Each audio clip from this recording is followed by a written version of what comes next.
Full Moon sale ಬೆಳಗ್ಗೆ 9 ಗಂಟೆಯಿಂದ ರಾತ್ರಿ 12 ಗಂಟೆವರೆಗೆ ಆಗಸ್ಟ್ 28 ಒಂದು ದಿನಕ್ಕೆ ಮಾತ್ರ. ನಕಲಿ ಔಷಧ ಮಾರಾಟದ ಜಾಲದ ಪತ್ತೆಗೆ ಆ ಕೇಸ್ಗೆ ಈಗ ಟ್ವಿಸ್ಟ್ ಮೇಲೆ ಟ್ವಿಸ್ಟ್ ಸಿಗ್ತಾ ಇದೆ. SIT ಅಧಿಕಾರಿಗಳ ಮುಂದೆ ಸ್ಫೋಟಕ ಮಾಹಿತಿ ಬಯಲಾಗಿದೆ.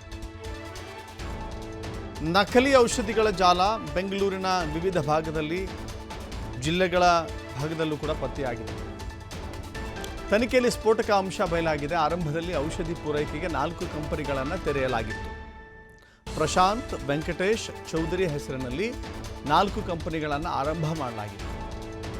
ಔಷಧಿಗಳ ಮಾರಾಟದಲ್ಲಿ ನಷ್ಟದ ಬಳಿಕ ನಕಲಿ ಔಷಧ ಮಾರಾಟ ದಂಧೆಯನ್ನು ಆರಂಭ ಮಾಡಿದೆ. ತನ್ನ ಹೆಸರಿನ 2 ಕಂಪನಿಗಳ ಬಗ್ಗೆ ಬಾಯ್ಬಿಟ್ಟಿದ್ದಾನೆ ವೆಂಕಟೇಶ್ ಚೌಧರಿ. ಇನ್ನು ಶಿವಮೊಗ್ಗ ಮೂಲದ ಪ್ರಶಾಂತ್, ರಾಯಚೂರು ಮೂಲದ ವೆಂಕಟೇಶ್ ಆರಂಭದಲ್ಲಿ ಪ್ರತಿಷ್ಠಿತ ಕಂಪನಿಗಳ ಮಾರಾಟದ ಪ್ರತಿನಿಧಿಗಳಾಗಿದ್ದರು. ಅಂದರೆ ಮೆಡಿಕಲ್ ರೆಪ್ ಅಂತ ನಾವೇನು ಕರಿತೀವಲ್ಲ, ಮೆಡಿಕಲ್ ರೆಪ್ರೆಸೆಂಟೇಟಿವ್ ಅಂತ ಹೇಳಿ MR ಆಗಿದ್ದರು.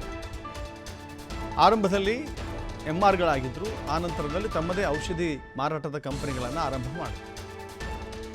ತಮ್ಮ ಏಜೆನ್ಸಿ ಮೂಲಕ ಔಷಧಿಗಳನ್ನು ಅಂಗಡಿಗಳಿಗೆ ತಲುಪಿಸುವ ಕೆಲಸ ಮಾಡ್ತಾ ಇದ್ರು. ಬಳಿಕ ಔಷಧಿ ಪೂರೈಕೆ ವ್ಯವಹಾರದಲ್ಲಿ ಇಬ್ಬರಿಗೂ ನಷ್ಟ ಅಂತ ಕಂಡುಕೊಂಡರು.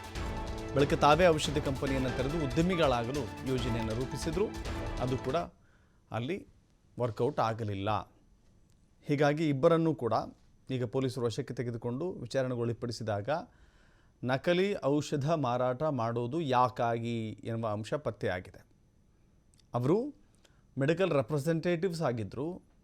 ಆನಂತರದಲ್ಲಿ ಅದನ್ನು ಹೆಚ್ಚಿನ ಲಾಭ ಮಾಡಬಹುದು ಅಂತ ಹೇಳಿ ಸ್ವಂತ ಉದ್ಯಮಿಗಳಾಗಲು ಹೊರಟರು.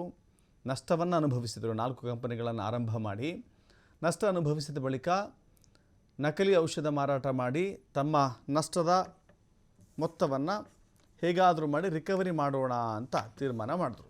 ಬಟ್ ಈಗ ಶಿವಮೊಗ್ಗ ಮೂಲದ ಪ್ರಶಾಂತ್ ಮತ್ತು ರಾಯಚೂರಿನ ವೆಂಕಟೇಶ್ ಇಬ್ಬರೂ ಕೂಡ ಅರೆಸ್ಟ್ ಆಗಿದ್ದಾರೆ.